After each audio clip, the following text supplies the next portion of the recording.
regresé a casa sin avisar y escuché a mi nuera decirle a mi hijo discapacitado: «Tu gorda madre me da asco».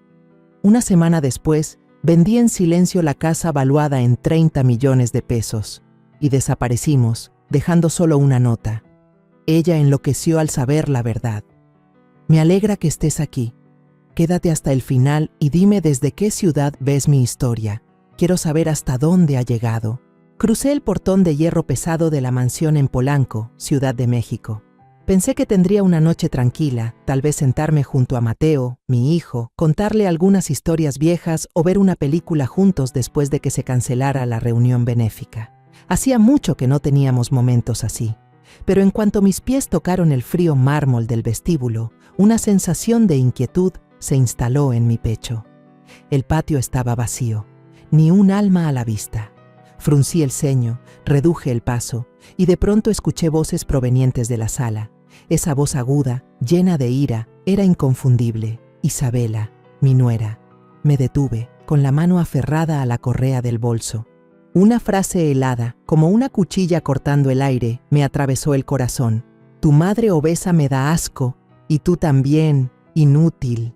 Me quedé inmóvil, con la respiración atrapada en la garganta. Esas palabras, como piedras pesadas, me aplastaban el pecho, dejándome casi sin poder moverme. Miré por la rendija de la puerta y vi a Isabela de pie, con los brazos cruzados, altiva en un vestido ajustado con el logo de Gucci. Su mirada era gélida, sin una pizca de compasión.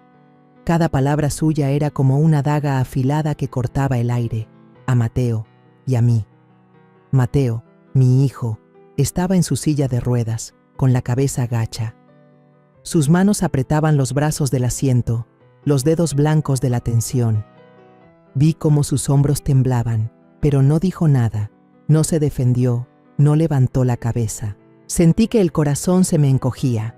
Ese niño, que alguna vez fue mi orgullo, ahora era solo una sombra silenciosa, soportando los insultos de la mujer que decía amarlo. Quise entrar, gritar, protegerlo, pero mis pies estaban clavados al suelo.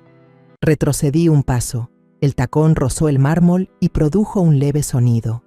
Isabela se sobresaltó, miró hacia la puerta, pero yo ya me había escondido detrás de la pared, con el corazón golpeando tan fuerte que parecía romperse. Ella no me vio. Tomó su bolso caro, las llaves del auto, y salió por la puerta trasera. El taconeo de sus zapatos resonaba constante, como un latido frío, dejando la sala sumida en un silencio pesado. Yo me quedé en la sombra, sintiendo que el mundo se derrumbaba bajo mis pies. Había sacrificado años de mi vida, trabajado hasta el agotamiento para construir esa casa, para darle a Mateo una vida digna. Y ahora, mi propia nuera, a quien consideré como una hija, me llamaba con las palabras más crueles. Respiré hondo, tratando de calmarme, y entré a la sala. Mateo levantó la vista, con los ojos enrojecidos, pero rápidamente se los secó, fingiendo que no pasaba nada. Se acomodó la manta sobre las piernas y dijo con voz ronca: «Mamá, ¿volviste temprano?» Solo me entró un poco de polvo en los ojos. Miré a mi hijo y vi el dolor que intentaba esconder, y el alma se me desgarró. Quise preguntar, insistir, saber por qué permitía que Isabela le hablara así, pero sabía que Mateo no lo diría. Siempre había sido así, ocultando el dolor para que yo no me preocupara. Solo puse mi mano sobre su hombro, lo apreté suavemente y le dije: «Voy a subir a preparar unos documentos. Descansa un poco». Mi voz sonaba tranquila, pero por dentro un huracán rugía sin control. Subí las escaleras, cada paso tan pesado como si arrastrara una roca. Entré en la habitación, cerré la puerta, me quité los zapatos y me dejé caer en la silla. Miré por la ventana y vi una cometa sin hilo flotando en el cielo, alejándose cada vez más. Me recordó a los días pasados, cuando todavía creía que mi familia era un hogar, un lugar donde podría apoyarme después de tantos años de luchar en la vida. Hace un año, la mansión en Polanco todavía era el lugar que me enorgullecía llamar hogar. No era solo una casa, sino el resultado de toda una vida de sudor y lágrimas, de días y noches en el mundo de los negocios, levantándome temprano, trasnochando, aguantando traiciones de socios, noches abrazando los libros de cuentas hasta que me dolía la cabeza. Hice todo para que Mateo, mi hijo, tuviera una vida mejor, para que no pasara las penurias que yo pasé. La mansión, con sus paredes blancas impecables y grandes ventanales que dejaban entrar la luz de la mañana, era la prueba de los años que había sacrificado. Pero ahora, cuando lo pienso, solo siento un dolor sordo, como si todo ese esfuerzo se hubiera ido al agua. En ese entonces, Mateo era la luz de mi vida. El muchacho acababa de ser ascendido a gerente de proyectos en una gran empresa de ingeniería mecánica.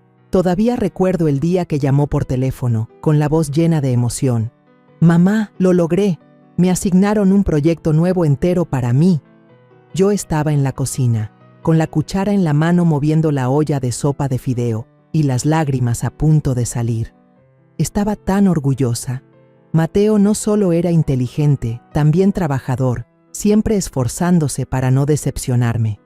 Yo solía bromear con él. «Eres ingeniero, pero yo soy la que te construyó todo un mundo». Él reía, me abrazaba, y yo sentía el calor de sus brazos, como una promesa de que todo estaría bien. Isabela, mi nuera, en ese momento era otra alegría en casa. Era hermosa, hábil, trabajaba en una gran marca de moda, siempre aparecía con vestidos elegantes y una sonrisa radiante.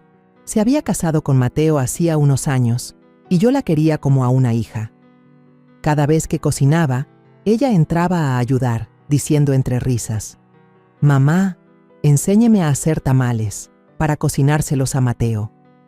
Yo la miraba, veía a una joven llena de vida, y pensaba que Mateo había tenido suerte de casarse con ella. Solía decirle: «Isabela, eres una bendición para esta familia». Ella solo sonreía, me abrazaba, y yo creía que lo decía de corazón. Y entonces llegó aquel día fatídico. Un accidente de coche le arrebató las piernas a Mateo.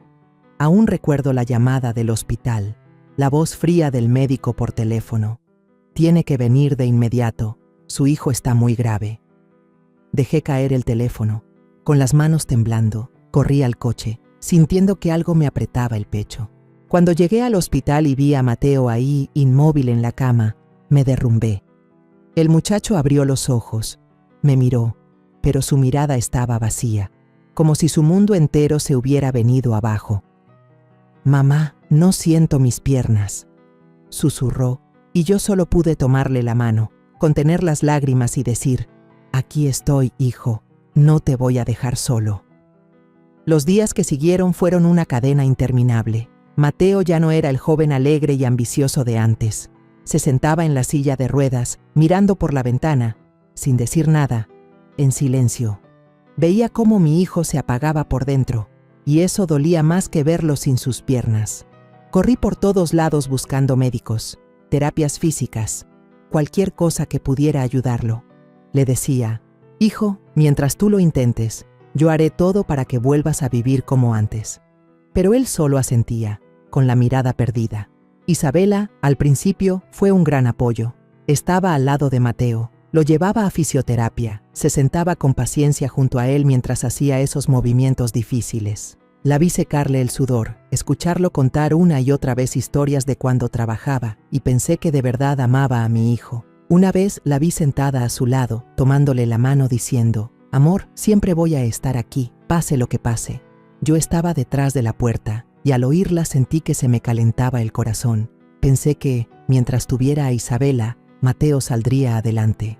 Una tarde, más o menos un mes después del accidente, Isabela entró a la sala con una hoja de ultrasonido en la mano y la cara radiante. «Mamá, tengo una buena noticia», dijo, entregándome el papel. Vi la imagen de un ser pequeñito y sentí que el corazón me estallaba. «¿De verdad?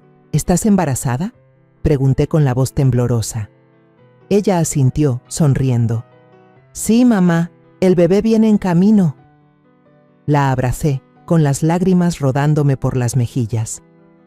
Miré a Mateo y lo vi sonreír por primera vez desde el accidente, y pensé que esta sería una nueva luz para nuestra familia. Imaginé que la risa de un niño llenaría esta casa y sacaría a Mateo de la oscuridad. No lo dudé, Decidí vender uno de los departamentos en renta que había guardado tantos años. Todo ese dinero se lo di a Isabela, diciéndole: «Hija, esto es para preparar la llegada del bebé y para arreglar la casa, que Mateo se pueda mover mejor». Ella me lo agradeció mucho, me abrazó y dijo: «Mamá, usted es demasiado buena conmigo, no sé cómo agradecérselo». Yo solo sonreí, moví la mano. «Lo hago por nuestra familia». También saqué el juego de joyas de oro blanco, recuerdo de mi madre, y se lo di a Isabela. «Es de tu abuela, lo he guardado todos estos años. Llévatelo, si lo necesitas, úsalo, no tengas pena». Ella lo tomó con los ojos brillantes y dijo: «Mamá, lo voy a cuidar mucho». Para que Isabela no se cansara tanto, acepté cuando ella sugirió contratar a un mayordomo, Miguel. Era joven, fuerte y, según Isabela, muy de confianza. Miguel empezó a trabajar, limpiando la casa, ayudando a Mateo a moverse cuando lo necesitaba. Me sentí aliviada, pensando que todo iba por buen camino. Por las noches, nos reuníamos en la cocina, cenábamos platos sencillos, pero llenos de calidez. Mateo comenzó a hablar más, contaba sobre las terapias, sobre otros pacientes del centro. Isabela se sentaba junto a él, lo atendía, le servía agua, le pasaba la comida. Yo los miraba, tranquila, pensando que había hecho bien en confiar en Isabela, en poner mi esperanza en ella. Pero una noche, mientras estaba en la sala hojeando unos periódicos viejos, escuché la risa de Isabela desde el balcón. Estaba hablando por teléfono, con una voz dulce, muy distinta a la que usaba conmigo o con Mateo. No le di mucha importancia, solo alcancé a oír una voz masculina grave al otro lado. Me sonaba familiar, pero no lograba recordar de quién era. Me dije a mí misma que seguramente era algún amigo o compañero de trabajo. Isabela trabajaba en el mundo de la moda y hablar animadamente con clientes era algo normal. Pero esa pequeña sensación de inquietud, como un grano de arena, empezó a instalarse en mí. Sacudí la cabeza para quitarme la idea y me dije: «Estás exagerando». En los meses siguientes, cuando Isabela tenía como 4 meses de embarazo, empecé a sentir una distancia invisible dentro de mi propia casa. La casa en Polanco, que antes estaba llena de risas y calor familiar, ahora parecía cubierta por una niebla fría. No podía describir exactamente la sensación, pero era como cuando estás frente a un cuadro hermoso y de repente ves pequeñas grietas en la superficie que, si no miras bien, jamás notarías. Trataba de convencerme de que estaba imaginando cosas, que todo estaba bien, pero en el fondo sabía que algo estaba cambiando poco a poco. Isabela empezó a llegar más tarde a casa. Al principio decía que era por trabajo, eventos de moda o cenas con clientes importantes. «Mamá, mi industria es así. Hay que conocer gente, relacionarse», me decía, con una sonrisa que seguía siendo radiante, pero un poco forzada. Yo asentía y le advertía: «Cuida tu salud. Me preocupa que corras de un lado a otro estando embarazada». Ella solo sonreía y agitaba la mano. «No te preocupes, sé cómo equilibrar las cosas». Pero las cenas de 3, cuando Mateo, Isabela y yo nos sentábamos juntos en la cocina, eran cada vez menos. Hubo noches en las que preparé toda una mesa con enchiladas, arroz rojo y hasta flan, el postre favorito de Mateo, y solo terminábamos sentados él y yo frente a frente. Isabela solía mandar un mensaje: «Mamá, esta noche estoy ocupada, coman ustedes 2». Yo miraba a Mateo, veía cómo se servía en silencio, y sentía un peso en el corazón.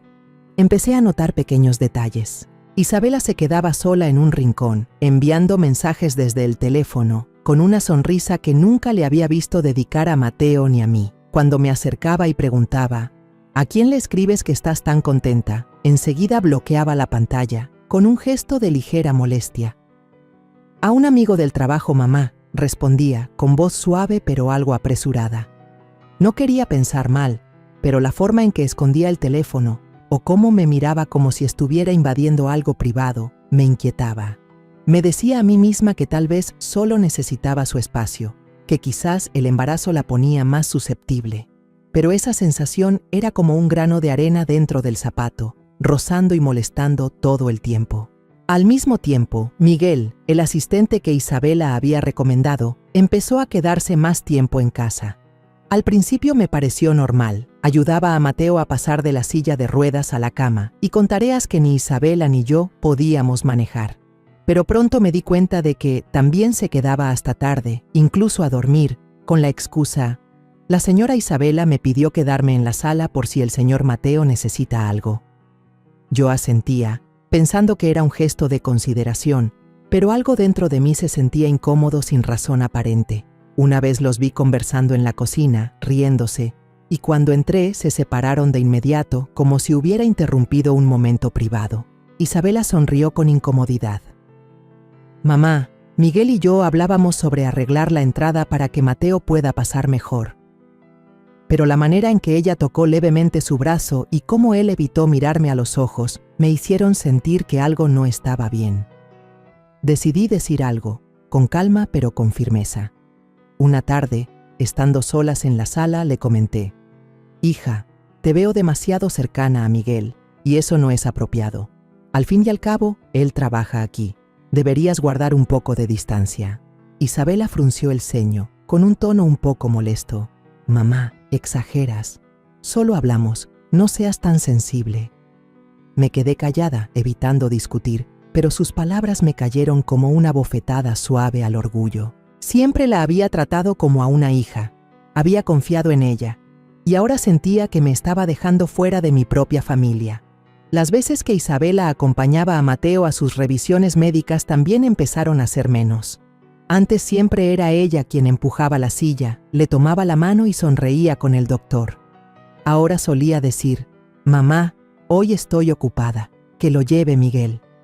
No me oponía porque sabía que Mateo necesitaba sus terapias, pero cada vez que veía a Miguel empujando la silla de mi hijo hacia la puerta, sentía un dolor punzante en el pecho. Isabela antes estaba siempre a su lado. Le secaba el sudor cuando el dolor lo hacía esforzarse en la rehabilitación. Ahora parecía alejarse, dejando a Mateo en manos de un extraño. Empecé a escuchar rumores de los vecinos. Alma, la señora que vive al lado, un día me jaló aparte cuando salía a recoger el correo. Carmen, no quiero decir nada, pero deberías ponerle atención a Isabela. Varias veces la he visto con un muchacho joven en la cafetería de aquí cerca. No es Mateo. Sonreí con incomodidad y le dije: seguro se equivoca. Isabela está ocupada con el trabajo. Debe ser un compañero. Pero al volver a casa, las palabras de doña Rosa seguían resonando en mi cabeza. Traté de quitármelas de encima, pensando que a los vecinos les gusta hablar, pero ese granito de arena en mi interior ya había crecido, raspando con más fuerza. Una noche, Mateo tuvo fiebre. Preocupada, llamé a Isabela, pero su teléfono marcaba ocupado sin parar. Me quedé al lado de Mateo, limpiándole la frente con una toalla húmeda, con el corazón ardiendo de angustia. Cerca de la medianoche, Isabela entró a la casa, trayendo un perfume extraño, no el suave que solía usar. ¿Dónde andabas tan tarde?, le pregunté, intentando mantener la calma. Ella respondió con voz tranquila: en una fiesta de clientes, mamá. Se alargó y no pude volver antes. La miré queriendo preguntar más, pero su mirada era fría, como un muro que bloqueaba cualquier palabra. Me di la vuelta con el corazón apretado, sintiendo que estaba frente a una pared invisible. Esa noche me desperté para ir al baño. Al pasar por la habitación de Isabela, vi luz filtrándose por la rendija de la puerta. Por curiosidad, me asomé y la vi sentada en la cama, abriendo una cajita de regalo. Dentro había un collar de plata con forma de corazón, brillando bajo la luz. No se parecía a nada que Mateo le hubiera regalado. Me quedé allí, con el corazón latiendo fuerte, como si hubiera descubierto un secreto prohibido. Luego Isabela se levantó, salió al balcón y se llevó el teléfono al oído. Su voz sonaba dulce, cálida, igual que cuando hablaba con Mateo al principio. Amor, te extraño mucho. ¿Cuándo nos volvemos a ver? Retrocedí con las piernas temblando, cuidando de no hacer ruido. Volví a mi cama, pero no pude dormir. Las piezas empezaron a encajar, y la imagen que formaban me heló la sangre. Después de aquella tarde fatídica, cuando las palabras hirientes de Isabela me atravesaron el corazón como un cuchillo afilado, Dejé de ser la madre que solo tragaba dolor en silencio. Dentro de mí, como un volcán latente, la rabia estaba lista para estallar. No podía permitir que mi hijo, Mateo, siguiera viviendo bajo la sombra del desprecio de la mujer que decía amarlo. Necesitaba la verdad, una respuesta para las sospechas que me habían consumido tantos días. Pocos días después, aproveché el pretexto de buscar los papeles del seguro de Mateo para entrar a la habitación de él e Isabela. Le dije a Mateo con voz suave: «Necesito revisar unos documentos médicos tuyos. Voy a ver en el cuarto, ¿sí?» Él asintió, agotado, sin sospechar nada. Al entrar, sentí una frialdad extraña, como si el aire hubiera perdido todo calor. Abrí el cajón junto a la cama, donde Isabela solía guardar documentos. Tenía los dedos temblorosos, no por miedo a que me descubrieran, sino por un presentimiento oscuro. Entonces vi un sobre blanco con el logo del hospital impreso en una esquina. Lo abrí y dentro había un ultrasonido y registros de chequeos prenatales. Miré por encima con el corazón golpeando en mi pecho, hasta que me detuve en la fecha de concepción. Leí una y otra vez, buscando un error, pero la verdad estaba ahí. En ese momento, Mateo ya estaba paralizado, convaleciente en casa, y no podía ser el padre del bebé. Recordé el día en que Isabela anunció su embarazo, un mes después del accidente de Mateo. Ingenuamente pensé que ya estaba embarazada de antes y que lo había dicho tarde. Pero ahora todo era claro como el agua. Ese niño no era de mi hijo. Me dejé caer en el borde de la cama, abrazando el sobre, sintiendo que todo el mundo se derrumbaba. Había llorado de felicidad al imaginar las risas de niños resonando en la casa. Vendí mi departamento, le di el dinero a Isabela, incluso le regalé las joyas de mi madre. Todo por la fe en una familia feliz. Pero todo era una farsa. Sentía que me habían traicionado, no solo Isabela, sino mi propia ingenuidad. Me preguntaba cómo podía mirarme a los ojos, sonreírme, mientras ocultaba un secreto tan cruel. Seguí buscando, no por curiosidad, sino porque necesitaba saber toda la verdad. En otro cajón, debajo de un montón de ropa vieja, encontré un celular viejo de Isabela. Lo encendí. La pantalla iluminó sin contraseña. Pasé por los mensajes y cada línea era como un cuchillo clavándose en mi corazón. Mensajes llenos de cariño entre ella y Miguel, que se extendían por más de un año. Te extraño. ¿Dónde nos vemos esta noche? Quiero irme de aquí, solo tú y yo. Fotos en la playa de Cancún, Isabela y Miguel riendo, tomados de la mano, como una pareja enamorada. Luego, un mensaje de Miguel me dejó helada. Solo hay que esperar a que se venda la casa, y nos iremos de aquí para siempre. Me temblaban las manos, el teléfono casi se me cae al suelo. Volví a poner todo en su lugar, con cuidado en cada detalle, y salí, intentando mantener el rostro sereno. Isabela no estaba en casa, y Mateo estaba en la sala, mirando por la ventana. Pasé junto a él, le sonreí. Encontré los papeles, hijo. Descansa. Pero por dentro me sentía desgarrada. Esta casa, el patrimonio que construí con mi sudor, resultaba ser el objetivo del plan de Isabela y Miguel. No solo habían traicionado a Mateo, también querían arrebatarme todo lo que construí en mi vida. Me sentía una tonta, que confió, que amó, para recibir solo mentiras. Esa noche cené con Mateo, intentando conversar como si nada. Le pregunté: «Hijo, ¿qué piensas del futuro? ¿Qué quieres hacer cuando estés mejor?» Mateo me miró, con una leve sonrisa. «Solo quiero que mamá no se preocupe tanto por mí. Estoy bien». Pero en sus ojos vi una tristeza profunda, como si también sintiera la fractura en esta familia. Quería contarle todo, decirle lo que acababa de descubrir, pero no pude. No quería herirlo más. En cambio, tomé su mano y le dije: «Siempre estaré aquí, lo sabes». Mateo asintió, pero su mirada seguía perdida. Esa noche me quedé sola en la cocina, la luz amarilla tenue iluminando la mesa de madera. Sostenía una taza de café frío, mirando al vacío. Sentía una mezcla de traición y una determinación fría. No podía permitir que Isabela y Miguel siguieran aprovechándose de nosotros. No podía dejar que Mateo viviera en una casa llena de mentiras. Pensé en los años de sacrificio, en las noches sin dormir por mi hijo, en los días que dejé mis propios sueños para construir este hogar. No dejaría que todo se desvaneciera en manos de quienes no lo merecen. Tomé el teléfono, marqué el número de Esteban Molina, un abogado viejo de Mérida que había ayudado a mi familia hace años. Cuando contestó, mi voz fue firme y más fría que nunca. Esteban, necesito verlo. Este fin de semana en Mérida. Es algo importante. Me hizo unas preguntas, pero solo respondí. Se lo contaré cuando nos veamos. Tenga listos los papeles. Colgué, sintiendo que acababa de cruzar una línea. Ya no había lugar para las dudas. A la mañana siguiente, me levanté temprano, cuando la luz del amanecer aún no alcanzaba a colarse por las cortinas. Me paré frente al espejo, miré mis ojos, que ya no tenían la mirada de una madre que solo sabe tragarse el dolor.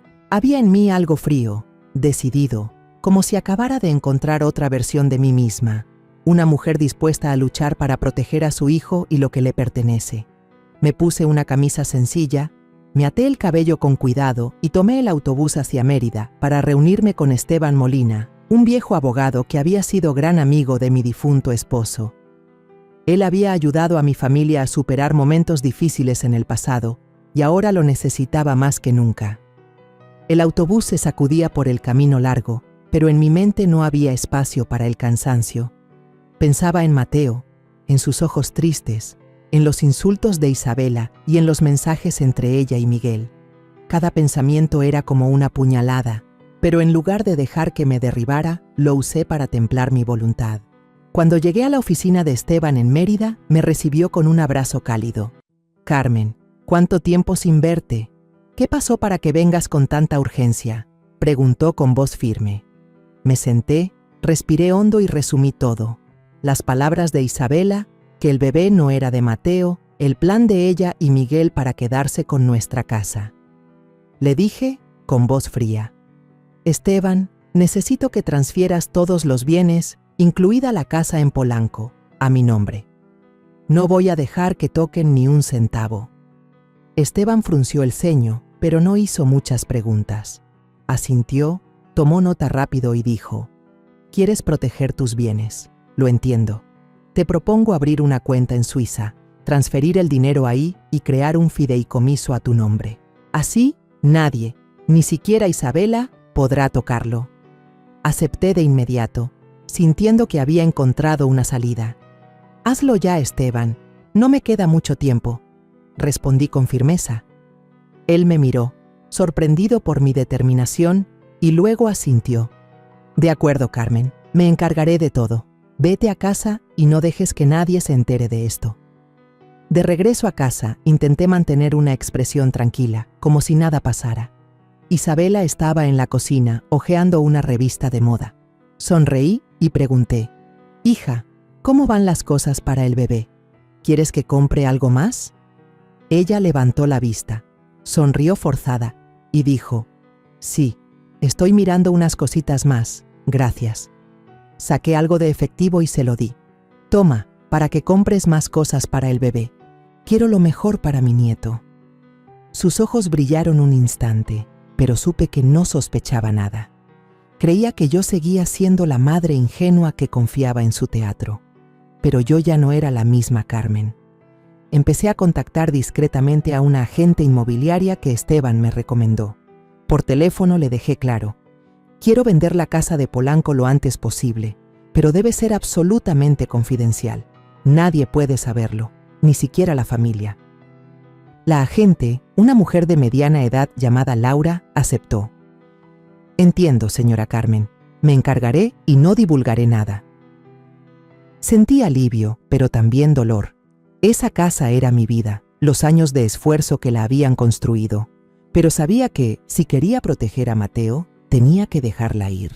Mientras esperaba que se completaran los trámites, empecé a preparar el equipaje de Mateo. Empaqué su ropa, algunos objetos personales y la vieja guitarra que tanto le gustaba. Le dije: «Hijo, quiero llevarte unos días a la playa, a casa de una conocida, para que cambies de aire, ¿te parece?». Mateo me miró sorprendido y luego sonrió débilmente. Suena bien, mamá. También quiero salir un poco. Vi a Isabela cerca, observándonos, y al oír del viaje, cruzó una mirada con Miguel, que estaba limpiando el piso en la esquina. Esa mirada, llena de satisfacción, parecía decir que creían que Mateo y yo nos iríamos, dejándoles la casa. Me di la vuelta, fingí no verlo, pero por dentro me hervía la sangre. Por la noche, cuando toda la casa ya dormía, me sentaba en el despacho a revisar todos los papeles. Borraba todo rastro de las transacciones del computador, asegurándome de no dejar ninguna pista. Era meticulosa hasta en el más mínimo detalle, como alguien que se prepara para una guerra. Una noche, cuando el reloj marcaba casi la medianoche, escuché un coche detenerse frente al portón. Me quedé detrás de la cortina, mirando hacia afuera, y vi a Isabela y Miguel bajarse del auto de él. Reían, y la voz de Isabela sonó entre risas. «Amor, solo faltan unos días y todo estará listo». Miguel le tomó la mano, le susurró algo, y ambos se rieron fuerte. Yo me quedé ahí, en la oscuridad, sintiendo como si me apretaran el corazón, pero no me permití ser débil. Me dije a mí misma, ellos creen que ganaron, pero no saben quién soy. Aproximadamente una semana después, mientras estaba sentada en la cocina, Esteban llamó. Su voz era firme. «Carmen, el contrato de venta de la casa ya está firmado. El dinero estará en la cuenta en 48 horas. ¿Está todo listo?» Respiré hondo y respondí. «Sí, Esteban». Gracias, colgué y miré por la ventana, viendo cómo el sol iluminaba la palmera del patio. Aunque todavía dolía, empezaba a sentir una nueva libertad. Estaba recuperando el control de mi vida y de la de Mateo. Ya no era la madre que solo sabía sacrificarse y aguantar. Me estaba convirtiendo en una mujer fuerte, dispuesta a hacer lo que fuera para proteger a mi hijo. La mañana en que recibí el dinero en la cuenta, me levanté antes de que saliera el sol.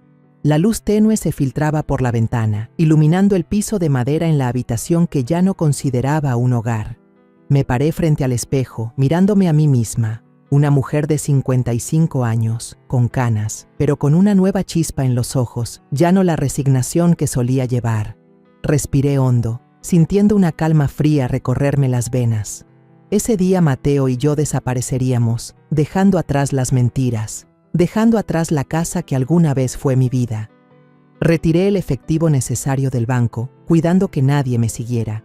El resto, como me indicó Esteban, ya había sido transferido de forma segura a una cuenta en Suiza. Todo estaba listo.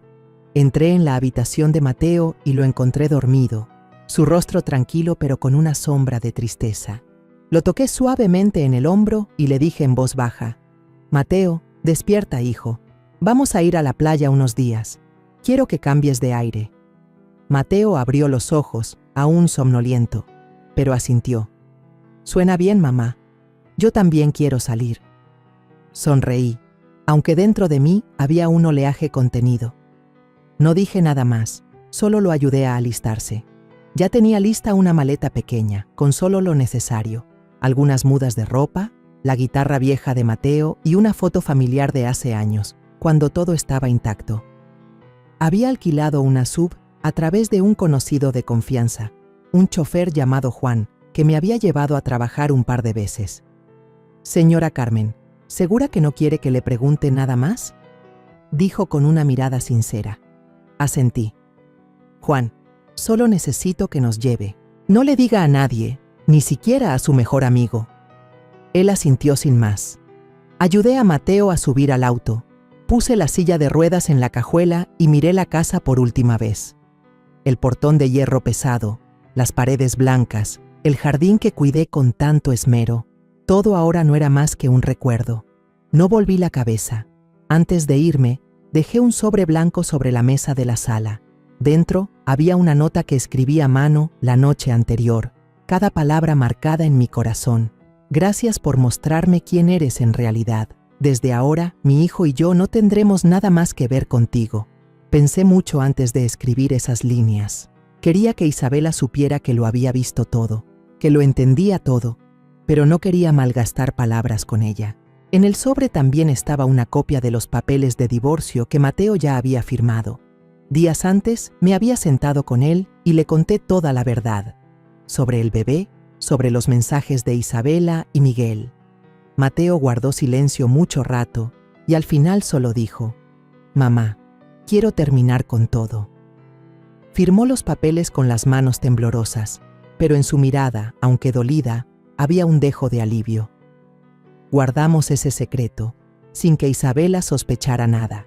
La SUV arrancó, llevándonos fuera de Polanco, directo hacia el pueblo costero de San Gabriel. Ya había rentado por internet una casita sencilla, pero con todo lo necesario para que Mateo pudiera moverse con facilidad. En el camino, él miraba por la ventana sin decir mucho, pero lo vi sonreír levemente cuando aparecieron los campos verdes. «Mamá, aquí es muy bonito», dijo con voz suave. Le tomé la mano y respondí: «Hijo, desde ahora vamos a empezar de nuevo, solo tú y yo». Mateo asintió y sentí una nueva conexión, como si estuviéramos cruzando juntos una puerta hacia otra vida. Al llegar a San Gabriel, bloqueé de inmediato los números de Isabela y Miguel, apagué el teléfono viejo y compré un chip nuevo. Quería cortar todo contacto, borrar el pasado. La casa estaba cerca del mar, pequeña pero acogedora, con paredes pintadas de azul claro y un balcón con vista al océano. Me quedé allí, sintiendo el viento marino cargado de sal. Por extraño que pareciera, estaba en calma. Todo el dolor y la rabia parecían disolverse en las olas. Ya no era la mujer herida por las humillaciones de Isabela. Estaba renaciendo, recuperando mi vida. Esa tarde, revisé las cámaras de seguridad de la casa en Polanco desde el celular. Vi a Isabela entrar apurada y quedarse paralizada al ver todo vacío. No había muebles, ni rastro de mí o de Mateo, solo un sobre blanco sobre la mesa. Lo abrió, leyó el papel y vi cómo se le puso pálida la cara. Tomó el teléfono y llamó una y otra vez, pero claro, ningún número funcionaba. Gritó llamando a Miguel. Cuando él llegó, los dos discutieron fuerte en la sala. «Ella ya lo sabe todo». «¿Y ahora qué hacemos?», gritó Isabela desesperada. Apagué la pantalla. Ellos ya no eran mi problema. Salí al balcón de la nueva casa. El viento me revolvía el cabello, pero me sentía libre. Pensé en los años pasados, en los sacrificios, en las veces que me tragué las lágrimas para sonreír por Mateo. Alguna vez creí que siempre sería la madre que aguanta, pero ahora me sentía más fuerte que nunca. Desde adentro, Mateo me llamó. «Mamá, ven a ver, el mar está hermoso». Me giré y lo vi en su silla de ruedas, sonriéndome. Esa sonrisa, aunque simple, era la luz que necesitaba. Me acerqué, me senté junto a él y juntos miramos el océano. «Hijo, vamos a estar bien», le dije con voz firme. Mateo me tomó la mano y respondió: «Lo sé, mamá». La primera mañana en San Gabriel me desperté cuando el amanecer doraba el mar. El sonido constante de las olas, entrando por la ventana, era como un saludo de un mundo nuevo, uno sin las humillaciones de Isabela ni las mentiras que me pesaban en el alma. Miré a Mateo, sentado en su silla, mirando hacia afuera con una expresión más tranquila de lo habitual. «Hijo, ¿vamos a dar un paseo?», le pregunté con dulzura. Mateo asintió y sonrió, algo que rara vez hacía. «Claro, mamá, hace mucho que no huelo el mar». Empujé su silla hasta la arena, donde el aire salado y el sol cálido se colaban en cada respiro. Mateo inhaló hondo y dijo: «Mamá, aquí sí se siente paz». En mi interior, todo se llenó de luz, sintiendo una esperanza pequeña pero poderosa. San Gabriel, con sus olas y su brisa, estaba abriendo un nuevo capítulo para nosotros. No quiero quedarme sentada, dejando que los días pasen en silencio. Necesito hacer algo, no solo para aliviar el aburrimiento, sino para sentir que todavía tengo valor, que aún tengo fuerzas para seguir viviendo. Una mañana, al pasar frente al centro comunitario, vi un pequeño cartel que decía: «Se necesitan voluntarios para la clínica». Sin pensarlo mucho, entré con un poco de curiosidad y también entusiasmo. Allí conocí al doctor Andrés Martínez, un hombre de mediana edad con una sonrisa amable y una mirada llena de pasión. Me estrechó la mano y dijo: «Señora Carmen, escuché que acaba de mudarse. Si quiere ayudar, necesitamos mucho a alguien como usted». Sonreí y respondí: No sé si podré hacer gran cosa, pero quiero intentarlo. Andrés me llevó a recorrer la clínica y me contó sobre las dificultades, falta de personal, falta de medicamentos, especialmente para los niños pobres de la zona. Su voz era cálida, pero pude sentir su preocupación. Cada día veo niños que necesitan medicinas, cuidados, pero no tenemos suficientes recursos.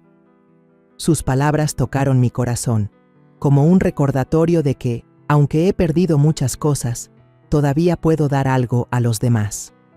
Una tarde, llevé a Mateo a la clínica para un chequeo. Mientras esperábamos, vi a una niña pequeña, de unos 8 años, sentada con su abuela en una esquina. Tenía el pelo largo y negro, ojos grandes y redondos, pero el rostro pálido. Andrés me presentó. Ella es Camila, padece una enfermedad de la sangre hereditaria. Necesita seguimiento constante. Camila miró a Mateo y de repente sonrió radiante. «Oiga, ese carro está genial. ¿Usted maneja rápido?» Mateo soltó una carcajada y fue la primera vez que lo vi reír así desde que dejamos Ciudad de México. «Manejo rápido, pero solo en camino recto», contestó Mateo en tono de broma. Camila rió y tiró de la mano de su abuela. «Abuela, él es muy gracioso». Yo estaba allí, viendo cómo hablaban, y sentí que algo cálido me llenaba por dentro. Mateo, mi hijo que había estado sumido en la oscuridad, ahora reía, revivía gracias a las palabras inocentes de una niña.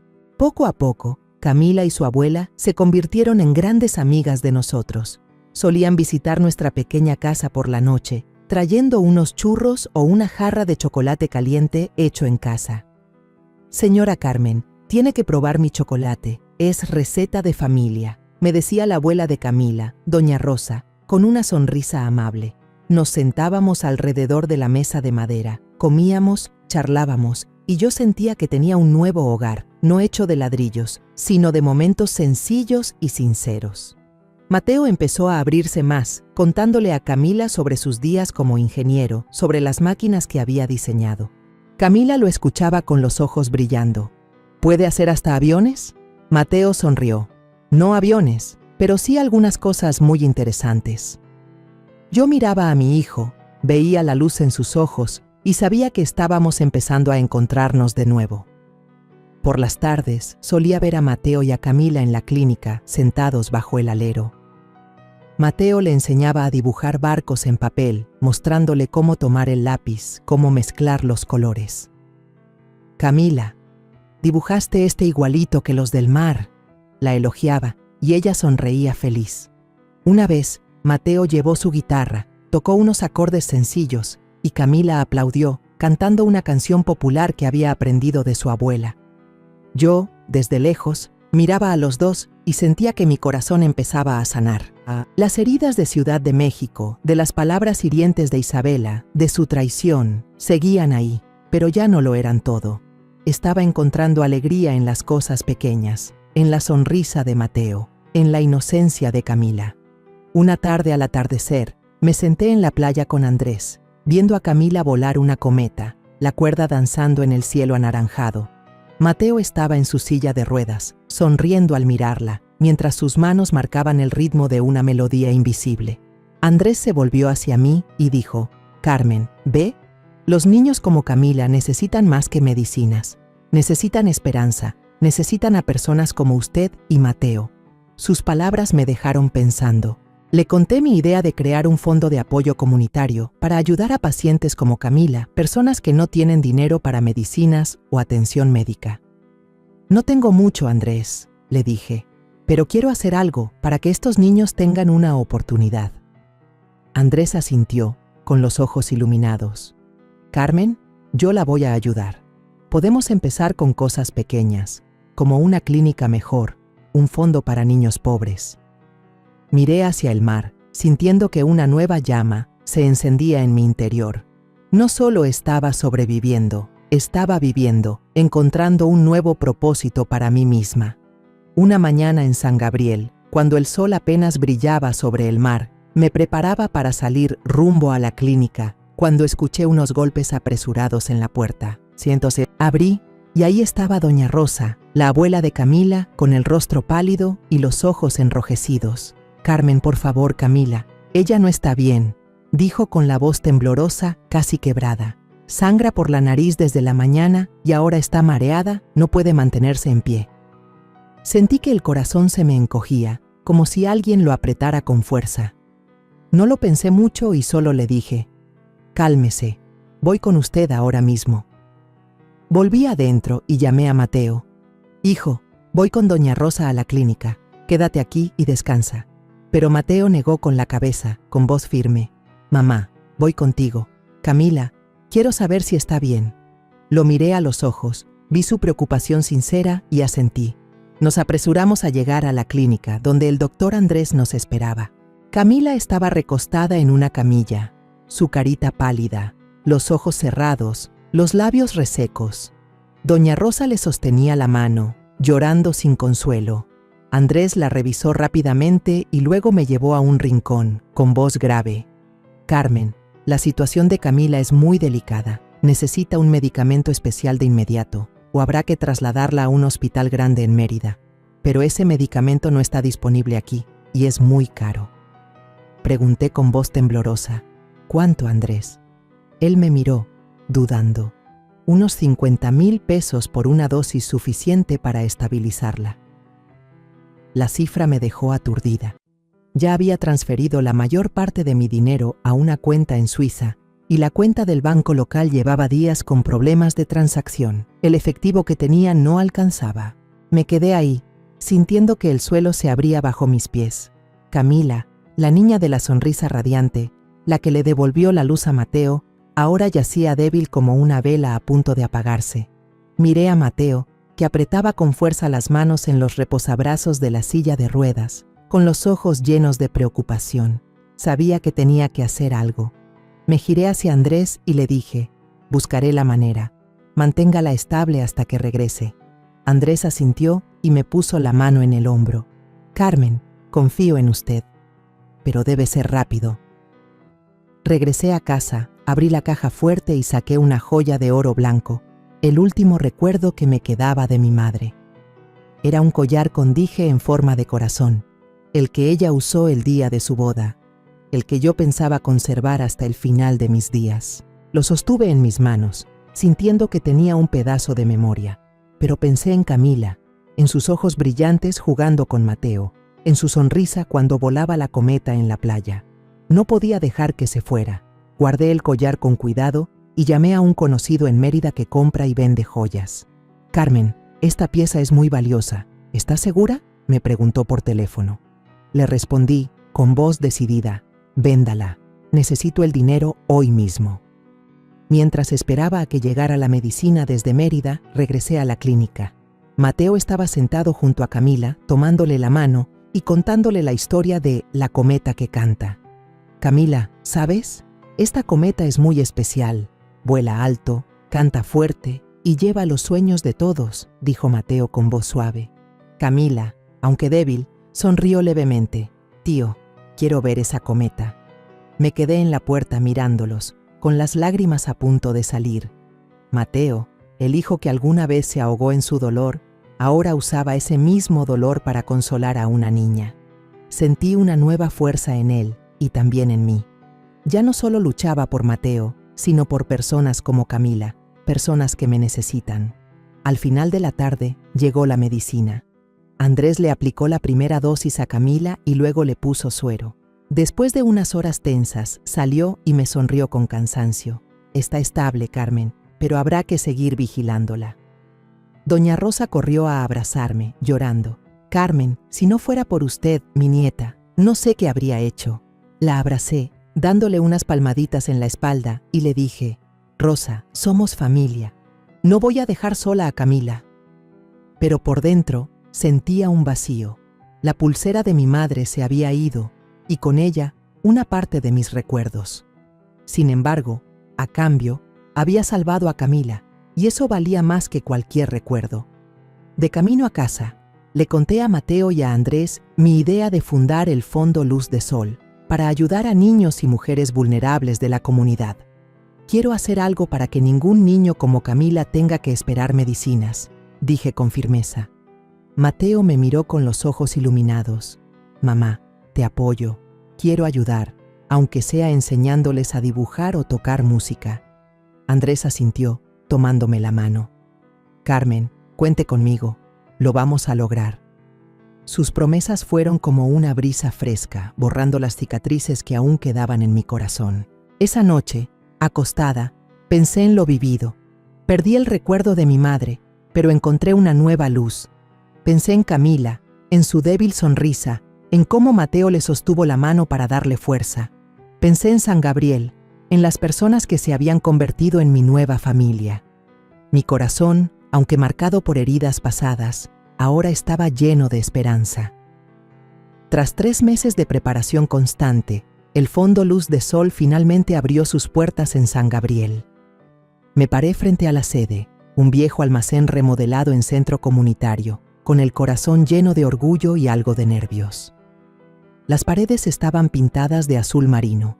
Adentro había un pequeño consultorio, un rincón de biblioteca con estantes llenos de libros de colores y un área de juegos para niños con columpios de madera. Miré alrededor y vi a los vecinos, a los niños y hasta a pacientes que alguna vez fueron atendidos en la clínica, todos reunidos para celebrar este día especial. Perdí mi casa en Polanco, perdí la confianza en Isabela, pero ahora estaba construyendo algo más grande, un hogar para toda la comunidad. Mi corazón, aunque todavía con cicatrices, brillaba con nueva esperanza. El día de la inauguración, el ambiente estaba lleno de risas y música. Mateo, con su vieja guitarra, se sentó entre los niños y tocó canciones folclóricas mexicanas mientras ellos aplaudían con entusiasmo. «Tío Mateo, toca esa otra canción», gritó un niño, y Mateo rió. «Está bien, pero ustedes tienen que cantar más fuerte que yo». Desde lejos lo observé, viendo su sonrisa radiante, y mi corazón se llenó de calor. Camila, la pequeña de ojos brillantes, se puso en medio del patio y recitó un poema de agradecimiento que ella misma escribió. «Gracias, abuela Carmen. Gracias, tío Mateo. Gracias, doctor Andrés, por darnos salud y alegría», dijo con voz clara pero emocionada. Vi a doña Rosa, la abuela de Camila, secándose las lágrimas en una esquina, y yo también tuve que girar la cara para ocultar las mías. Andrés se puso de pie para presentar los objetivos del fondo. «Queremos traer esperanza, queremos traer oportunidades para niños como Camila y para mujeres que necesitan una mano amiga». Sus palabras resonaron, y sentí que todos mis esfuerzos empezaban a florecer. La prensa local vino a cubrir la noticia, tomando fotos de Mateo y de mí frente a la sede de la fundación. No pensé mucho en eso, solo sonreí y respondí unas cuantas preguntas. Pero unos días después, mientras limpiaba la mesa del comedor en la pequeña casa, mi teléfono vibró. Un número desconocido apareció en la pantalla. Fruncí el ceño, dudé y luego contesté. La voz al otro lado de la línea me heló la sangre. «Carmen, soy yo, Isabela. Necesito verte. Es algo importante». Su voz sonaba apurada, casi suplicante, pero con solo oír ese nombre sentí la sangre subir a mi cabeza. Los insultos, los mensajes llenos de mentiras, todo volvió como una ola. Colgué de inmediato, sin decir una palabra, pero por dentro, una mala corazonada empezó a crecer, como si el pasado estuviera arrastrándose de vuelta en silencio. Esa noche encendí la televisión para ver las noticias y el informe me dejó atónita. Un caso de lavado de dinero y fraude financiero a gran escala había sido destapado, relacionado con una red de tráfico de medicamentos ilegales. En la pantalla aparecieron los nombres de Isabela y Miguel en la lista de investigados. Los mostraban en televisión, con el rostro borroso en videos de cámaras de seguridad. Me quedé ahí sentada, con las manos temblando, no de miedo, sino por una mezcla de rabia y alivio. La verdad por fin había salido a la luz, pero no me alegraba. Solo me recordaba aquellos días en que confié ciegamente en ella, en que la traté como a una hija. 2 días después, mientras ordenaba libros en la biblioteca de la fundación, un coche se detuvo frente al portón. Miré y vi a Isabela bajarse, demacrada. sin rastro de la joven arrogante con vestido Gucci de antes. Se acercó, con la mirada suplicante. «Carmen, por favor, tiene que ayudarme. Me están investigando. Puedo ir a la cárcel. Por el bebé. Ayúdeme, por favor». Mencionó al bebé con la voz temblorosa, pero yo vi claramente la falsedad en sus palabras. Me puse derecha, la miré a los ojos y dije, con voz fría: «Isabela, ¿crees que todavía soy tan ingenua como para creerte? Ese bebé no es de Mateo. Sé todo sobre ti y Miguel, los mensajes, el plan para robar mi casa. ¿Crees que voy a ayudar a alguien que humilló a mi hijo y traicionó a mi familia?». Isabela se puso pálida, dio un paso atrás y gritó: «Usted arruinó mi vida. Si no hubiera tomado todo el dinero, yo podría vivir bien». Yo guardé silencio, me di la vuelta y me fui, sin querer gastar una palabra más con ella. Andrés, que estaba cerca, se acercó y me puso una mano suave en el hombro. «Carmen hizo lo correcto», dijo con voz firme. En ese momento se oyó la sirena de la policía. 2 patrullas se detuvieron frente al portón y los agentes bajaron para esposar a Isabela. Ella forcejeó gritando: «Carmen se va a arrepentir». Pero yo no volví la cabeza. Me quedé ahí, sintiendo la mano de Andrés sobre mi hombro, y una sensación de libertad inundó mi interior. El pasado, con todo su dolor, estaba siendo arrastrado, como las olas se llevan la arena mar adentro. Ha pasado un año desde que Mateo y yo llegamos a San Gabriel, y la Fundación Luz del Sol se ha convertido en el corazón de esta pequeña comunidad. De un viejo almacén, hemos pasado a tener un centro lleno de vida, con una clínica siempre concurrida, una biblioteca repleta de libros, y un área de juegos donde resuena la risa de los niños. Aún recuerdo los primeros días, cuando Andrés y yo solo teníamos ideas vagas y unos pocos ahorros. Ahora hemos añadido un aula de capacitación para mujeres, donde aprenden costura, repostería e incluso a usar computadoras para encontrar trabajo. También contamos con una sala de rehabilitación para personas con discapacidad, con equipos modestos pero llenos de significado. Cada mañana, al entrar al centro, veo rostros radiantes, miradas agradecidas, y mi corazón se llena de una sensación que nunca tuve en la Ciudad de México. La sensación de que realmente pertenezco a un lugar. Mateo, mi hijo, había encontrado su propia luz. Se convirtió en maestro de música y arte para niños con discapacidad en la fundación. Yo solía quedarme en la puerta del aula, mirando a Mateo en su silla de ruedas, con la guitarra en las manos, enseñando a los niños a tocar melodías sencillas. «A ver, todos, prueben este acorde. Es como las olas del mar», decía Mateo, con la voz llena de energía. Los niños reían, intentando imitarlo, y yo veía cómo la sonrisa de Mateo brillaba más que nunca. Una vez, un niño le preguntó: «Tío Mateo, ¿se cansa de estar en la silla de ruedas?». Mateo sonrió y respondió: «Claro que me canso, pero tengo un secreto. Canta fuerte y el cansancio se va». Los niños estallaron en carcajadas, y yo, desde la puerta, tuve que darme la vuelta para esconder mis lágrimas de felicidad. Mateo no solo enseñaba, estaba viviendo, inspirando, y eso llenaba mi corazón de alegría. Camila, la pequeña por la que llegué a entregar la última reliquia de mi madre, ahora estaba mucho más sana. Corría por toda la fundación, con su largo cabello negro suelto y sus ojos brillando como el sol. Cada día doña Rosa la traía, y Camila siempre corría a abrazarme diciendo: «Abuela Segunda, hoy dibujé un barco muy bonito, tiene que verlo». Yo sonreía, le acariciaba la cabeza y le decía: «Mi niña es muy talentosa, luego lo veo». Camila se había vuelto una parte indispensable de mi vida y la de Mateo. Algunas noches, ella y doña Rosa se quedaban a cenar con nosotros, y la pequeña casa volvía a llenarse de risas, de historias, como una familia de verdad.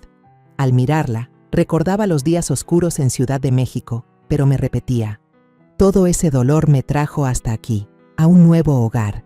Decidí transferir todos mis bienes y el dinero del fideicomiso a la Fundación Luz del Sol. No me quedé con nada, no porque no lo necesitara, sino porque quería que todo lo que tenía sirviera para dar esperanza a otros. Al firmar los últimos papeles, le dije a Andrés: «Perdí la casa de Polanco, pero no quiero perder la oportunidad de ayudar a personas como Camila». Andrés me tomó de la mano con una mirada cálida. Carmen, usted no solo los está ayudando, está cambiando toda una comunidad. Sus palabras fueron como una brisa fresca que se llevó los últimos pedazos rotos del pasado. Una tarde, Mateo y yo estábamos frente al mar, viendo cómo el atardecer doraba la superficie del agua. Las olas golpeaban con calma, trayendo el aliento del océano. Sentí una paz que no había tenido en años. Mateo me miró, con los ojos llenos de luz. Mamá, tú me salvaste. Ahora has salvado el mundo en el que vivo. Sus palabras me dejaron sin aliento. Lo miré y vi en su rostro, antes marcado por el dolor, un brillo nuevo. Le tomé la mano y le dije, hijo, yo solo hice lo que debía hacer, pero tú eres la razón por la que nunca me rendí. Nos quedamos ahí, juntos, y supe que, por más duro que hubiera sido el pasado, ya había encontrado un nuevo sentido para mi vida. Días después, estaba frente a la entrada de la fundación, mirando el nuevo letrero. En él había mandado grabar: cuando una mujer deja de tener miedo, el mundo cambia. No era solo un mensaje para quienes llegaran a la fundación, también era un recordatorio para mí. Recordé los días en Ciudad de México, las humillaciones de Isabela, las noches en vela por el dolor. Pero ahora, frente al mar y bajo la luz dorada del sol, ya no era esa mujer. Ahora era Carmen, una madre, una mujer que atravesó la oscuridad para encontrar la luz. El sonido de las olas seguía constante, como cantando una canción de renacimiento. Sonreí, sintiendo la paz llenarme por completo, y supe que, de ahora en adelante, viviría para los días luminosos que vendrían. La historia que contamos es ficticia, pero está basada en algunos hechos reales. Los nombres y lugares han sido cambiados para proteger la identidad de quienes estuvieron involucrados. No contamos esto para juzgar, sino con la esperanza de que alguien escuche y se detenga a pensar: ¿cuántas madres están sufriendo en silencio dentro de su propia casa? Siento verdadera curiosidad. Si fueras tú, en mi lugar, ¿qué harías? ¿Elegirías callar para mantener la paz o te atreverías a enfrentarlo todo para recuperar tu voz? Quiero saber lo que piensas, porque cada historia es una vela que puede iluminar el camino de alguien más. Dios siempre bendice, y yo creo firmemente que el valor nos lleva a días mejores. Mientras tanto, en la pantalla final te dejo 2 de las historias más queridas del canal. Te aseguro que te sorprenderán. Gracias por haberte quedado hasta aquí.